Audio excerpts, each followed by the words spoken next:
Querida iglesia, que Dios les bendiga, qué bueno es poder estar juntos otra vez y compartir el tiempo de la palabra de Dios. La palabra de Dios siempre es tan oportuna cada vez que la leemos, cada vez que la estudiamos, cada vez que la memorizamos. Dios nos da nuevas herramientas para poder llevar adelante nuestra vida cristiana y cada día acercarnos más a la venida del Señor Jesucristo. El día de hoy quiero compartir con ustedes un mensaje que Dios puso en mi corazón hace un poquito de tiempo, y el mensaje se titula Cuando llega lo que anhelamos, sosteniendo una conquista. ¿Qué hacemos cuando lo anhelado está frente a nosotros? Cuando después de tanto clamar llega la respuesta del cielo. No sé si alguna vez te pasó que oraste por algo, le pediste al Señor, estuviste ahí clamando al cielo y de repente esa respuesta llega. ¿Qué pasó cuando clamaste? Después de vivir mucho tiempo estrechamente, llegó la abundancia. ¿Qué pasó cuando después de padecer una enfermedad somos sanados? Y alguno dirá, sin duda, viviremos agradecidos por siempre. Cuando eso pasa, cuando Dios responde tu oración, tu vida se transforma en una vida de devoción y entendemos de que somos deudores y vivimos agradecidos por siempre. Y la verdad es que la mayoría de las veces no es así. Porque los seres humanos tenemos muy mala memoria. Nos olvidamos fácilmente de lo que Dios ha hecho por nosotros y muchas veces llegamos a creer de que eso que sucedió fue porque nosotros lo merecimos o porque nos lo ganamos o porque nosotros mismos lo hicimos y no Dios. Algunos reciben lo anhelado y en vez de ser agradecidos entran en pánico. La novia que sale corriendo del altar, ¿cuántas películas hay en cuanto a eso, ¿no? La novia que tanto anheló el día de su boda y el día que se está casando sale corriendo del altar y deja plantado al novio. Otros se emocionan hasta las lágrimas cuando reciben lo anhelado, pero no hacen nada más. Nos podemos emocionar y no cambiar y no hacer absolutamente nada en nuestra vida, simplemente recibir lo que tanto deseamos y nada más. Otros pierden la motivación, pues ya alcanzaron lo que querían alcanzar. Puede que algunos se angustien también por la carga pesada y los retos que vienen, ¿no? El trabajo extra, los desafíos que vienen en el futuro, y eso produce queja en vez de producir gratitud. ¿Te imaginas a un Dios eterno, el Dios del universo, quien tiene toda la sabiduría frente a nosotros con esa actitud? Y quiero que pienses, tal vez podés recapitular, ir un poquito hacia atrás. ¿Qué ha sucedido en tu vida cuando has recibido lo anhelado, lo que le has pedido al Señor? Algunos han orado por sanidad, estando en un momento de dificultad, pero después que la recibieron, no supieron cómo llevar adelante una vida de gratitud para con el Señor. Algunos han recibido beneficios económicos, pero no han honrado tal vez a Dios con esos beneficios. Algunos le han pedido a Dios por una pareja, y después terminaron buscándolo ellos mismos, equivocándose en la elección. En la palabra de Dios encontramos al pueblo de Israel frente a lo que tanto habían anhelado, la tierra prometida. Ellos estaban frente al lugar por el cual habían clamado durante muchísimo tiempo antes de enfrentar el desierto.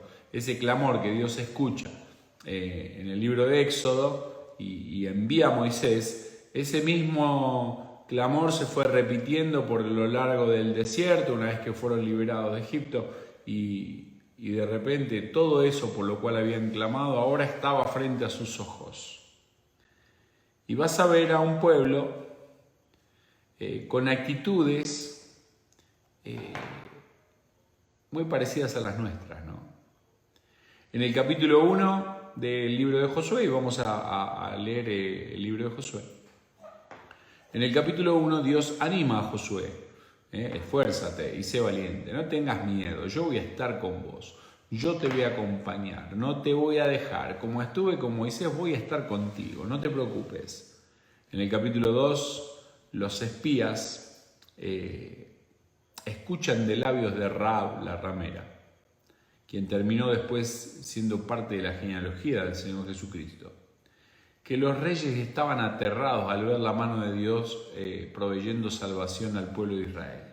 Josué capítulo 2, versículo 9 al versículo 11 dice: sé que Jehová os ha dado esta tierra, porque el temor de vosotros ha caído sobre nosotros y sobre todos los moradores del país, ya han desmayado por causa de vosotros. Porque hemos oído que Jehová hizo secar las aguas del Mar Rojo delante de vosotros cuando salisteis de Egipto. Y lo que habéis hecho a los dos reyes de los amorreos que estaban al otro lado del Jordán, a Sehón y a Og, a los cuales habéis destruido. Oyendo esto, ha desmayado nuestro corazón, ni ha quedado más aliento en hombre alguno. Por causa de vosotros, porque Jehová vuestro Dios es Dios, arriba en los cielos y abajo en la tierra. Este es el testimonio de los impíos. No es el testimonio del pueblo de Israel. Debería ser el testimonio de la iglesia. Y a veces el mundo clama más fuerte que lo que clama la iglesia. A veces los inconversos reconocen más el poder de Dios que lo que los creyentes lo reconocen. Reconocen más el obrar de Dios que lo que los creyentes lo reconocen. Y ese es el ejemplo que vemos aquí en Josué capítulo 2. En el capítulo 3 cruzan el Jordán. Y comienza ese nuevo milagro, ¿no? Las aguas del Jordán se abren, los sacerdotes se ponen en el medio, en el lecho del río, se detienen las aguas. Dice que el Jordán estaba desbordado, de borde a borde, estaba bien lleno, no es que había poquita agua, por eso pudieron cruzar. El pueblo de Israel cruza y cuando salen los sacerdotes el río vuelve a su lugar. En el capítulo 4 dejan 12 piedras de testimonio para las próximas generaciones. Y qué importante que es el testimonio para las próximas generaciones. No alcanza con haber sido un buen creyente. Hay que dejar un testimonio para que nuestros hijos vean el obrar de Dios en nuestras vidas, en la vida de nuestra familia, en la vida de nuestra iglesia. Dejar un testimonio. Y el capítulo 4 nos cuenta eso. Toman 12 piedras y dice, y cuando sus hijos pregunten en el futuro qué significan esas piedras, ustedes les van a decir qué es lo que Dios hizo. Llegamos a Josué capítulo 5 y ahí vamos a estudiar el día de hoy un poquito ese capítulo 5 del 1 al 15. Dice la palabra de Dios: cuando todos los reyes de los amorreos que estaban al otro lado del Jordán, al occidente, y todos los reyes de los cananeos que estaban cerca del mar, oyeron cómo Jehová había secado las aguas del Jordán delante de los hijos de Israel, hasta que hubieron pasado, desfalleció su corazón. Y no hubo más aliento en ellos delante de los hijos de Israel. En aquel tiempo Jehová dijo a Josué: hazte cuchillos afilados y vuelve a circuncidar la segunda vez a los hijos de Israel. Y Josué se hizo cuchillos afilados y circuncidó a los hijos de Israel en el conflicto de Aralot. Versículo 4 dice: esta es la causa por la cual Josué los circuncidó. Todo el pueblo que había salido de Egipto, los varones, todos los hombres de guerra, habían muerto en el desierto por el camino, después de que salieron de Egipto. Pues todos los del pueblo que habían salido estaban circuncidados, mas todo el pueblo que había nacido en el desierto por el camino, después que hubieron salido de Egipto, no estaba circuncidado. Versículo 6, porque los hijos de Israel estuvieron por el desierto 40 años hasta que todos los hombres de guerra que habían salido de Egipto fueron consumidos, por cuanto no obedecieron la voz de Jehová.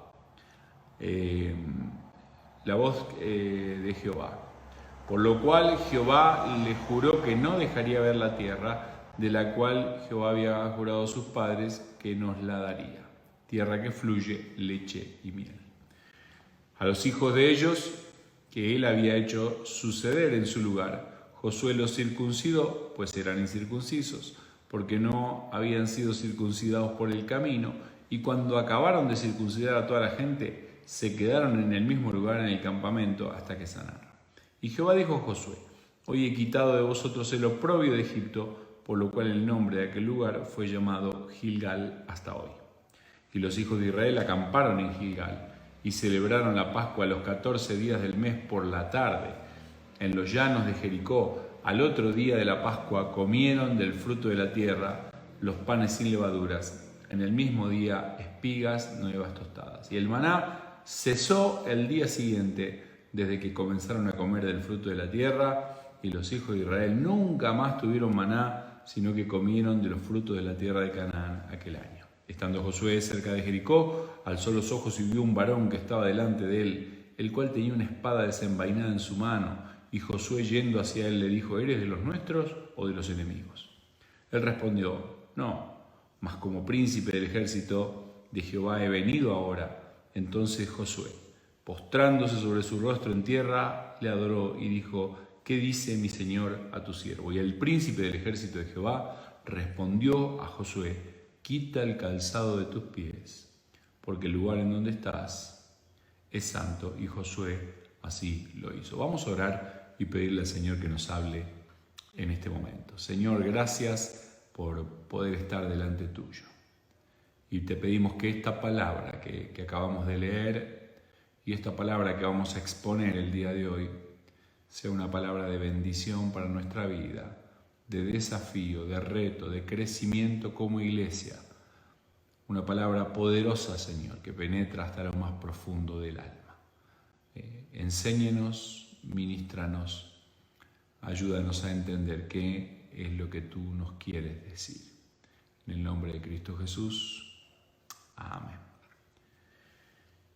El pueblo estaba listo para poseer la tierra que Dios le había prometido. Y Dios les prepara para no solamente conquistar la tierra, sino también para mantener la conquista. Porque ganar una vez no te hace campeón.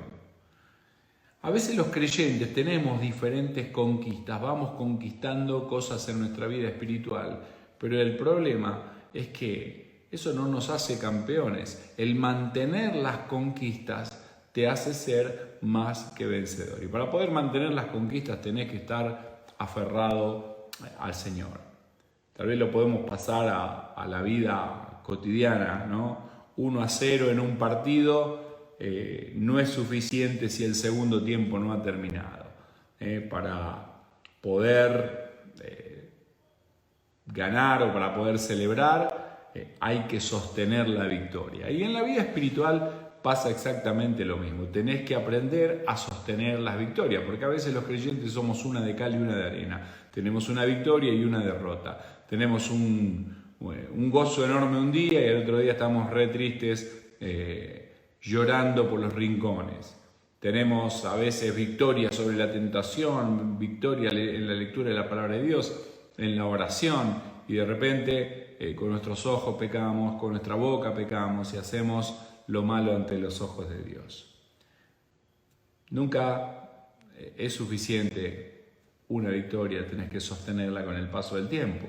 Tal vez lo podés pensar en el aspecto amoroso, ¿no? Que la chica de tus sueños te haya dicho que sí, no significa que tenés un matrimonio seguro para toda la vida, hay que seguirla conquistando. Que hayas vencido el sobrepeso no significa que podés comer lo que quieras, tenés que seguir cuidándote. Sostener esas victorias que has logrado en la parte física, pero también si lo trasladamos a la vida espiritual, las victorias espirituales también hay que sostenerlas. Y vamos a encontrar, el día de hoy voy a compartir contigo 3 retos de parte de Dios, indispensables para sostener las conquistas. Que el Señor haya pagado tu deuda no te da libertad para vivir prescindiendo de Él. ¿Sabes por qué? Porque Dios es imprescindible. Así que vamos con el primer reto. El primer reto que aparece aquí en el pasaje es pasa. Pasa, no te quedes donde estás. Pasa, ve un poquito más adelante. Capítulo 5, versículo 1. Dice, cuando todos los reyes de los amorreos que estaban al otro lado del Jordán, al occidente, y todos los reyes de los cananeos que estaban cerca del mar, oyeron cómo Jehová había secado las aguas del Jordán delante de los hijos de Israel, hasta que hubieron pasado. Dice, desfalleció su corazón y no hubo más aliento en ellos delante de los hijos de Israel. Me imagino lo que habrá sido para Josué el entrar en la tierra prometida. Habían pasado 40 años y al mirar para atrás, a lo largo del camino, guardaba en su retina la mano poderosa del Señor haciendo milagros, ¿no? Un milagro detrás de otro. Pero también me imagino que en su mente tenía presente a muchos amigos, los cuales los tuvo que enterrar en el camino. ¿Cuántas pérdidas sufrió Josué? Me imagino que Josué enterró amigos, enterró familiares, tal vez algún hermano, que quedó en el camino y no pudo llegar al final. La palabra de Dios dice en 1 Corintios capítulo 10, versículo 8, que en un día murieron 23.000. Y si vas haciendo la cuenta, la palabra de Dios en Números, al principio del libro de Números, dice que salieron de la tierra prometida 603.550, hablando de los hombres que eran mayores de 20 años y que podían llevar armas. Y dice que toda esa generación pereció en el desierto. Se calcula que ese grupo que salió hacia la tierra prometida eran aproximadamente 2 millones de personas. Y me imagino a Josué enterrando una y otra vez, una y otra vez, una y otra vez, personas que él amaba. Pero no encontramos una queja, un puño apretado diciendo, ay no Señor, yo no quiero entrar a esta tierra. Yo no le encuentro sentido a la vida porque todos mis amigos se murieron mis familiares, se murieron la gente que yo quería. Es más, Josué no solamente había perdido gente muy querida, muy cercana, también había perdido a su líder. Su amigo, su capitán, su maestro. Josué capítulo 1, versículo 2 dice, mi siervo Moisés ha muerto. Ahora pues, levántate y pasa. Este Jordán, dice, tú y todo el pueblo a la tierra que yo les doy a los hijos de Israel, levántate y pasa. Y creo que esa es la consigna para poder sostener las victorias. Hay que levantarse de las situaciones dolorosas y pasar. Pasar aquello que Dios tiene para nosotros. El apóstol Pablo dice en Filipenses capítulo 3, olvidando ciertamente lo que queda atrás y extendiéndome a lo que está delante, pasa. Prosigo a la meta, al premio del supremo llamamiento de Dios en Cristo Jesús, pasa. Necesitamos aprender ese principio para poder sostener las conquistas que el Señor nos ha dado. Pasa. Y seguramente vamos a tener situaciones dolorosas, gente que ha quedado en el camino. Algunos inclusive que viven, pero siguen estando tirados en el desierto de sus decisiones, en el desierto de su vida viciada. Y quisiéramos que ellos también pasen con nosotros, pero tenés que entender de que la voluntad de Dios es individual y Dios se manifiesta individualmente en cada uno de nosotros. Levántate y pasa. Dios les hizo pasar el Mar Rojo, el imposible. Todos sabemos la historia y la hemos visto casi como una película, ¿no? Dios abriendo lo imposible, los egipcios detrás, las montañas al costado, el Mar Rojo delante y Dios abriendo el Mar Rojo, lo imposible. Dios les hizo pasar el desierto. un desgastante proceso de 40 años de pérdidas y de sufrimiento. Tal es así que muchos llegaron a plantear si la durísima esclavitud de Egipto no sería mejor que lo que estaban viviendo. Dios les llenó de milagros, pero la mayoría de ellos no los vio. Agua de la roca, pan del cielo, vestidos y sandalias indestructibles, el pie que nunca se hinchó. Nosotros estamos parados un ratito y ya nos duelen los pies, pero el pie del pueblo de Israel durante 40 años nunca se hinchó. Dios también les hace pasar el Jordán.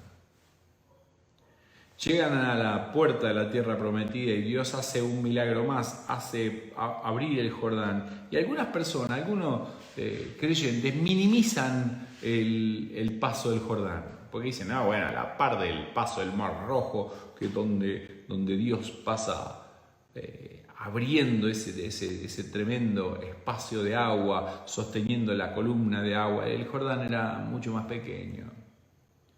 Los egipcios cubiertos por el agua, cuando el agua se retira, los carros y los caballos a la orilla del mar, casi una película, ¿no? Y algunos minimizan el paso del Jordán por el tamaño, por el escenario, por los enemigos muertos. Pero son dos momentos importantísimos para el pueblo de Israel. Y a pesar de ser similares, tienen dos significados diferentes. El Mar Rojo es liberación. Ellos dejaban atrás la esclavitud y se abrían paso para una promesa. Es dejar la esclavitud y abrazar la promesa. El Mar Rojo es eso. El pueblo de Israel dejaba la esclavitud y abrazaba la promesa de la tierra prometida. Vayan y reconozcan la tierra que yo les doy. El Jordán es conquista. Ellos entraban a poseer la tierra, una tierra en la que fluía leche y miel, una tierra rica, llena de enemigos a los que había que conquistar, pero Dios estaba ahí, su promesa estaba ahí. Yo voy delante de vosotros, no tengan miedo, ni se intimiden. Todos tenemos en nuestra vida cristiana un Mar Rojo y un Jordán. Un tiempo para escapar de la esclavitud, del pecado, correr por tu vida, cuando recibiste a Cristo en el corazón y corriste para el lado contrario de donde estabas yendo. Tal vez puedes recordar eso. El momento en que el Señor corta tus cadenas, te libra del pecado y corres inmediatamente para el lado contrario del lugar donde vivías, donde estabas. Pero también un Jordán, un tiempo para conquistar, para abrazar las promesas de Dios. Hay algunos creyentes que solo se quedaron con el Mar Rojo. Algunos creyentes que solo dejaron el periodo de esclavitud, pero nunca fueron hacia la conquista. La palabra de Dios dice que somos más que vencedores por medio de aquel que nos amó. Y nos da un campo para conquistar. Levanten la cabeza, dice, y vean los campos, están blancos para la siega. El Señor dice, sean testigos en Jerusalén, en Judea, en Samaria, y hasta el último de la tierra. Cruzamos el Mar Rojo, vimos la promesa, pero muchos ya no se atrevieron a cruzar el Jordán. Y dejaron de conquistar aquello que Dios tenía preparado para ellos. Ahora sabes, el primer reto, como dijimos, es pasa. El segundo reto es santifica. El capítulo 5, seguimos ahí en el libro de Josué, capítulo 5, versículo 2. En adelante dice, en aquel tiempo Jehová dijo a Josué, hazte cuchillos afilados y vuelve a circuncidar la segunda vez a los hijos de Israel. Y Josué se hizo cuchillos afilados y circuncidó a los hijos de Israel en el collado de Aralot. Esta es la causa por la cual Josué los circuncidó. Todo el pueblo que había salido de Egipto, los varones, todos hombres de guerra, habían muerto en el desierto por el camino después que salieron de Egipto. No había ni uno de los que habían salido, los hombres de guerra habían muerto. Pues todos los del pueblo que habían salido estaban circuncidados, mas todo el pueblo que había nacido en el desierto por el camino después que hubo salido de Egipto no estaba circuncidado. Porque los hijos de Israel anduvieron por el desierto 40 años hasta que todos los hombres de guerra que habían salido de Egipto fueron consumidos por cuanto no obedecieron a la voz de Jehová. Por lo cual Jehová les juró que no les dejaría ver la tierra, la cual Jehová había jurado a sus padres que nos la daría, tierra que fluye leche y miel. Y a los hijos de ellos, que él había hecho suceder en su lugar, Josué los circuncidó, pues eran incircuncisos, porque no habían sido circuncidados por el camino. Versículo 9. Dice, Jehová dijo, hoy he quitado de vosotros el oprobio de Egipto. Me gusta mucho lo que dice la palabra ahí. Dice ahí, hoy he quitado de vosotros el oprobio de Egipto, cuando la circuncisión significa limpieza, santificación. Lo vas a ver aún con el mismo Moisés y sus propios hijos. Séfora tiene que salir corriendo y buscar un pedernal y circuncidar a sus hijos porque Jehová lo quería matar. Y uno dice, ¿pero por qué? Primero lo llama y después lo quiere matar. No, porque Dios no tolera la falta de santidad, el pecado en la vida. Los hijos de Moisés debían estar limpios. Y el pueblo de Israel ahora se le pide exactamente lo mismo. Vas a entrar a la tierra que yo te doy. Por eso cuando Josué se encuentra con el varón le dice, quita el calzado de tus pies porque el lugar en donde estás es un lugar santo. Santifícate. Dice, hoy he quitado del oprobio de Egipto. La palabra oprobio significa desgracia, vergüenza dicha en la cara. No sé si alguna vez alguien dijo algo en público que te avergonzó. Bueno, esa es la palabra oprobio. Donde alguien dice algo de vos, te avergüenza públicamente y todos los colores se te suben, ¿no? A mí fácilmente se me suben los colores. La palabra ahí significa deshonra, que viene de una palabra que significa arrancar las vestiduras exponiendo la desnudez. Eso es oprobio. Cuando pienso en el significado de la palabra oprobio, desgracia, vergüenza dicha en la cara, deshonra, ¿no? Que significa arrancar las vestiduras exponiendo la desnudez, me viene a la mente Hebreos capítulo 12, versículo 2, cuando habla del Señor Jesús, que por nosotros sufrió la cruz, menospreciando el oprobio. Gálatas capítulo 3. En el versículo 13 dice, Cristo nos redimió de la maldición de la ley, habiéndose hecho maldición por nosotros, porque escrito está, maldito todo el que es colgado de un madero. Él se hizo maldito por nosotros. Él menospreció el oprobio, recibió el castigo de nuestra paz, dice Isaías 53, para poder liberarnos del poder del pecado en nosotros. Hebreos capítulo 10, versículo 19 al versículo 22 dice lo siguiente, dice, entonces hermanos, puestos que tenemos confianza para entrar al lugar santísimo por la sangre de Jesús, antes el sacerdote solo podía entrar una vez al año al lugar santísimo y no sin sangre, y no siempre después de haberse purificado a sí mismo, porque si no podía morir a causa de su propio pecado. Y dice, por un camino nuevo y vivo, dice el versículo 20, que Él inauguró para nosotros por medio del velo, es decir, su carne. Y puesto que tenemos un gran sacerdote sobre la casa de Dios, dice, acerquémonos con corazón sincero, en plena certidumbre de fe, teniendo nuestro corazón purificado de mala conciencia y nuestro cuerpo lavado con agua pura. El Señor abre una puerta a través de Cristo para la santificación de nuestra vida. El pecado expone siempre de nosotros lo peor. La santidad siempre duele, pero ese dolor se convierte en bienestar. El tercer reto que encontramos aquí en el pasaje es depende y esfuérzate. Depende. Dice el versículo 12 del capítulo 5, dice, y el maná cesó el día siguiente desde que comenzaron a comer el fruto de la tierra. Y los hijos de Israel nunca más tuvieron maná, sino que comieron de los frutos de la tierra de Canaán aquel año.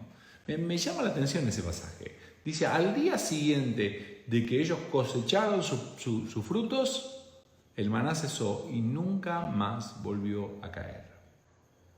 Dios les había sostenido de una manera, a la manera de Dios. Había sacado agua de la roca, había hecho llover el maná.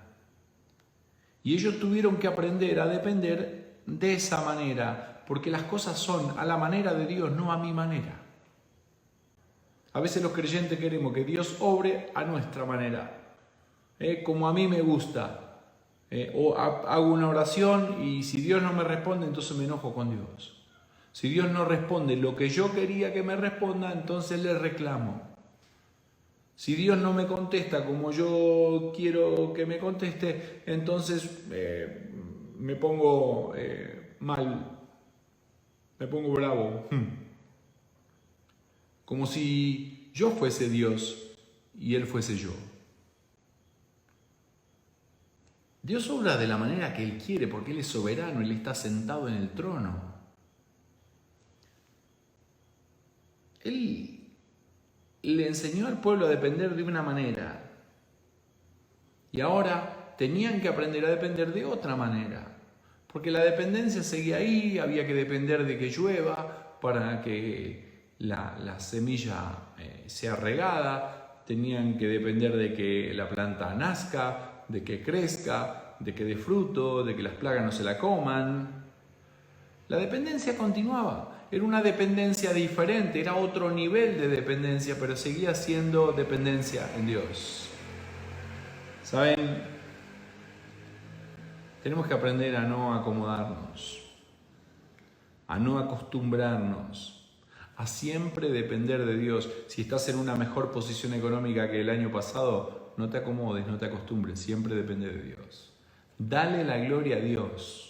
No pienses que fue por tu inteligencia o por tu sabiduría que estás en el lugar donde estás. Dale la gloria a Dios. Si pudiste cambiar el auto este año, el carro, tenés un mejor carro, dale la gloria a Dios. Siempre depende de Dios. A veces Dios nos coloca personas que nos enseñan a vivir en la vida cristiana y en algún momento del trayecto Él las quita. Y las quita para que sigamos dependiendo de Dios y no de los hombres. A veces Dios provee a través de un trabajo abundantemente y de repente lo quita. Para que no dependas del trabajo, no creas que es porque vos lo ganás, sino para que aprendas a depender de Él. Dice Isaías capítulo 41, versículo 13, dice, porque yo soy el Señor tu Dios que te sostiene de la mano derecha. Yo soy quien te dice, no temas, yo te ayudo.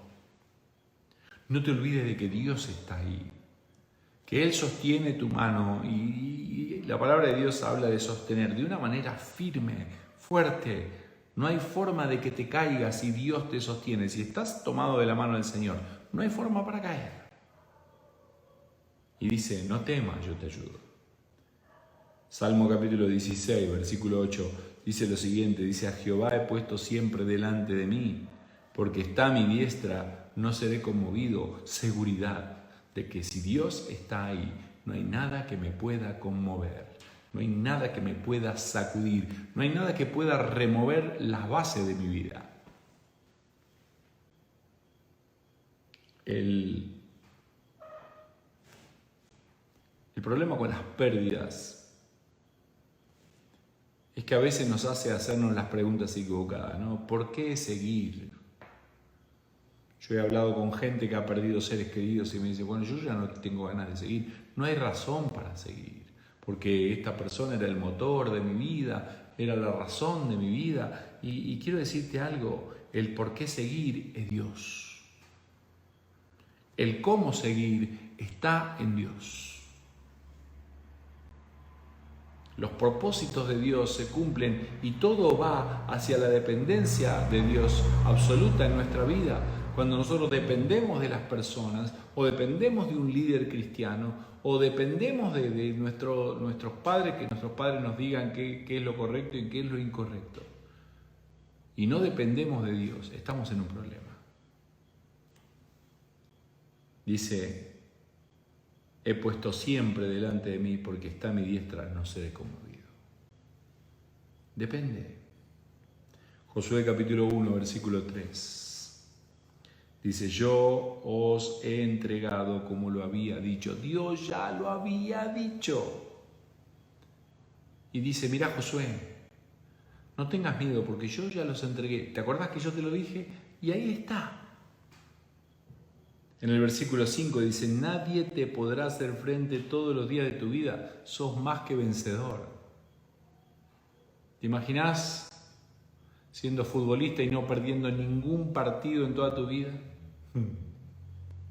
¿Te imaginás siendo boxeador y no perder ninguna pelea en toda tu vida? ¿Te imaginás siendo un comerciante y no tener ningún tipo de pérdida jamás? Y eso es lo que Dios le promete a Josué. Le dice, nadie te podrá hacer frente en todos los días de tu vida. Sos más que vencedor. Después le dice, en el versículo 5 mismo, del capítulo 1 de Josué, le dice, yo estaré contigo. Yo te voy a acompañar, Josué, no tengas miedo. Pero no solo eso, dice, no te dejaré, no te desampararé. Y por último le dice, esfuérzate. Y se lo dice muchas veces para que Josué entienda de que no iba a ser fácil. La palabra esforzarse ahí significa pararse firme, fijar la mirada y ser fuerte. Y aparece en el versículo 1 del capítulo 1, aparece en el versículo 6 del capítulo 1, aparece en el versículo 7, en el versículo 9 y en el versículo 18. Definitivamente Dios quería que Josué se esfuerce. ¿Qué sucede cuando lo anhelado llega a tu vida? ¿Qué has hecho con las respuestas contestadas de Dios? Esas oraciones contestadas de Dios, perdón. ¿Qué has hecho con esas oraciones que Dios te ha contestado? ¿Qué has hecho con esas pequeñas victorias que Dios te ha dado? ¿Cómo hacer sostener esas victorias? En primer lugar, si recapitulamos un poquito, pasa. Dios no quiere que te quedes ahí, quiere que pases un poquito más allá. Así como Dios tuvo un mar rojo para ti, hoy tiene un Jordán para que conquistes. No solamente pasa, sino que santifica. Dios es un Dios santo. La palabra de Dios presenta a Dios como fuego consumidor y el fuego solo purifica lo que no puede destruir. Dios quiere purificar tu vida, quiere limpiar tu vida para poder usarla de una mejor manera. Por último, depende y esfuérzate. Dios te ha dado una vida maravillosa. Te ha permitido nacer en este tiempo, en esta época tan especial. Tal vez sea los últimos tiempos en que los creyentes estemos aquí en esta tierra. Así que hay que depender del Señor. Cuando necesites dirección, depende de Dios. Cuando necesites sabiduría, depende de Dios. Cuando necesites tomar cualquier tipo de decisión, depende y esfuérzate. Dios quiere usarte de una manera muy especial. Dios quiere hacer de tu vida algo maravillosamente especial. Pero necesitamos tomar los retos de Dios y mantener esas conquistas que un día obtuvimos. Conquistas que no son nuestras, que no nos pertenecen, que fueron obtenidas por el Señor en la cruz, pero quiere el Señor que llevemos adelante, que podamos ser más que vencedores por medio de aquel que nos amó. Que Dios te bendiga y espero que este mensaje sea de bendición para tu vida, de ánimo, de aliento. Y sigamos firmes hasta que el Señor nos venga a buscar.